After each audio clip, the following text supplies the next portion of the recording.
Дверь в серверную комнату Хай открылась с таким звуком, будто кто-то очень уверенно пнул консервную банку размером с сейф. В проеме стояла девушка лет 23, в черной толстовке с надписью «Проблема».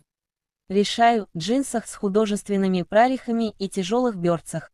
В правой руке потрепанный рюкзак, в левой огромный термос с надписью «Кофеин, мой бог». «Так», — сказала она громко и четко, — «с этой секунды я здесь главная». Все, что было до меня, бета-версия.